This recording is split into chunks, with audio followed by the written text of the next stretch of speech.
xaflad ballaaran oo lagu soo bandhigay taageerayaal ka soo digarogtay xisbiga xaakimka kulmiye isla maraantana u soo digarogtay xisbiga mucaaradka ee wadani ayaa soo dhaweyn ballaaran loogu sameeyay hotel cigaale magaalada Burco waxaana munaasabadani ballaaran ee loo sameeyay taageerayaashani ka soo digarogtay xisbiga xaakimka kulmiye ka soo qayb galay gudoomiyaha golaha wakiilada Soomaaliland ahna gudoomiyaha xisbiga mucaaradka ee wadani mudane Cabdiraxmaan Maxamed Cabdilaahi Ciro xildhibaano ka tirsan golaha wakiilada Soomaaliland iyo waliba mas'uuliyiinta ugu sarsareysa xisbiga mucaaradka ee wadani xafladan ballaaran ee loo sameeyay taageerayaasha ka soo digarogtay xisbiga xaakimka kulmiye ayaa waxa ugu horeyntiiba ka hadlay xildhibaan Siciid Roble oo isagu ahaa hormuudka taageerayaashani ku soo biiray xisbiga mucaaradka ee wadani waxaana hadaladiisii ka mid ahaa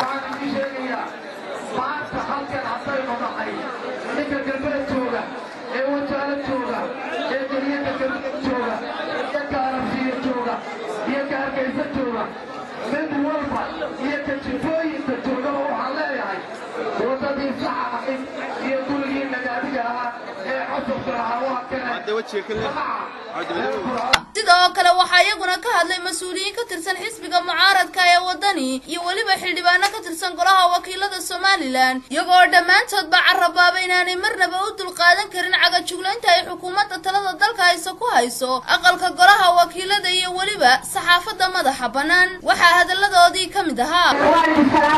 waana ku mahadsantihiin taageerada aad siiseen xildhibaan Siciid Roble waanu ku faraxsanahay halkana waxa bixiya wax la bedela waa dhalinyarada iyo farta maxay haydayeen gaariya wuxuu yidhi diilkii banaayo diishiisa dhihi jiray isku dhace ma maqasho yay wax ka daadanayaan innaga waxa la yaala waxay naga daadanayaa ma jiro laakiin nabadeena intii ku duwaysa ma ogoli waxaanu idinka doonaynaa garab baanu idinka doonaynaa soo garabna siin maysaan waxaanu idinka doonaynaa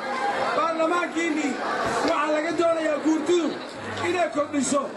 oo ay muddo sharci darraa kordhiso kordhinta soo ma diidno waxaanu idinka baahannahay garab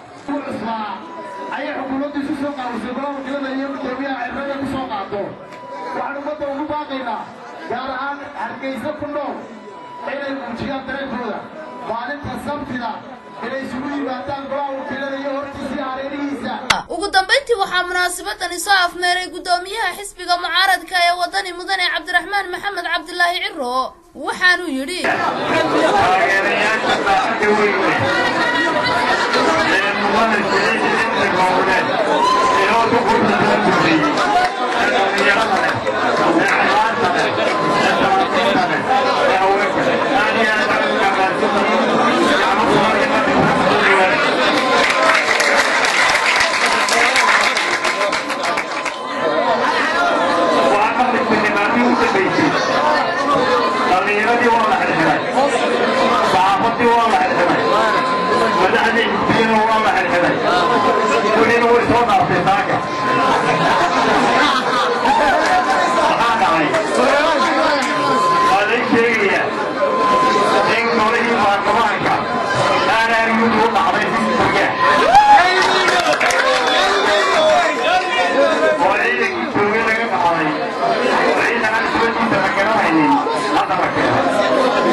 وبرواقة محمد تلفزيون عالمي Somali Channel مقالة Burco